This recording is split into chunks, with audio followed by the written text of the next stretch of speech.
Hello and welcome to today's National Self-Service video. My name is Gareth and I'm a school librarian based in Wiltshire in England.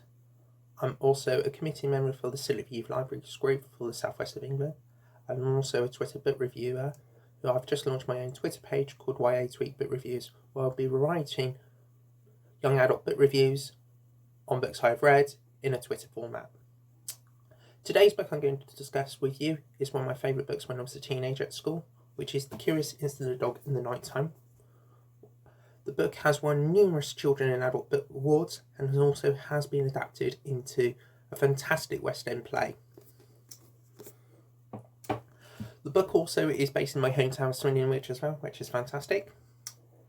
I will say the book is aimed for teenagers over the age of 13. The reason being is because in the adult version of the book it has a lot of strong language. It also deals with family and relationship problems and also has some mild sexual content in it as well. So, when the book was first released, it was released as an adult and children's version.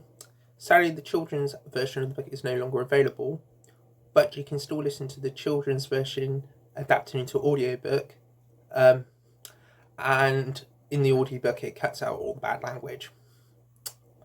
The main theme of the book is about Christopher Boom, who's a 15-year-old boy who lives in Swindon with his father.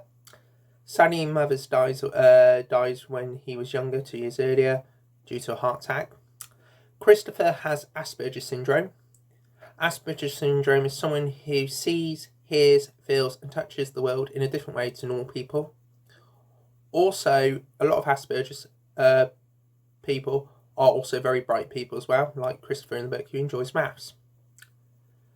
The main theme of the book is that Christopher is writing a murder mystery novel, which is the narrative of the book. The reason for Christopher writing this murder mystery book is he likes crime books, especially Sherlock Holmes. And in the opening of the book, he discovers that his next door neighbour's dog has been murdered in her front lawn. As a result of this, Christopher wants to investigate who murders Mish's dog, Wellington.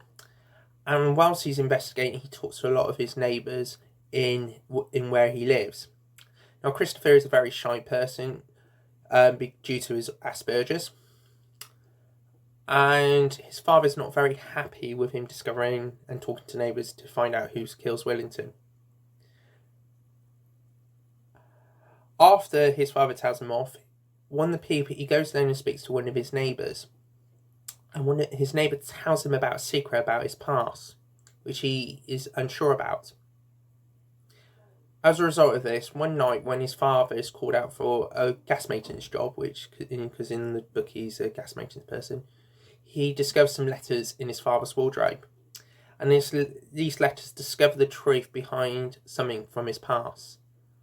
As a result of reading these letters, he wants to go investigate more. And for him to find the answers, he needs to take a brave journey to go to London to discover the answers behind his past.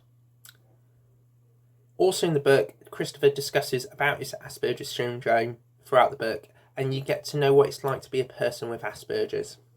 If there's 3 words I could describe the book, it's inspirational, eye-opening and clever.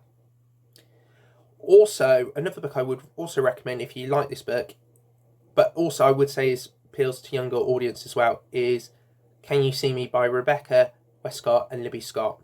And it's about a young girl who's 11 years old called Tilly. She's just starting secondary school and she has autism. And during the book you see what it's like being a student with autism and how Tilly deals with relationships with her family and friends. Also, Tilly in the book writes diary entries of the book. And the book is based on the inspiration of the co-author Libby Scott, who has autism herself, and she writes the diary entries for the book as well. I hope you enjoyed my video today, and I hope you enjoyed my book recommendations. But before I go, can I just make it clear that some of these books may not be available in your local library service. And also, just on an additional note, the children's edition of The Curious Incident Dog of the Night Time is no longer available in print. So if you want to listen to that version, you'll need to listen to it as an audiobook.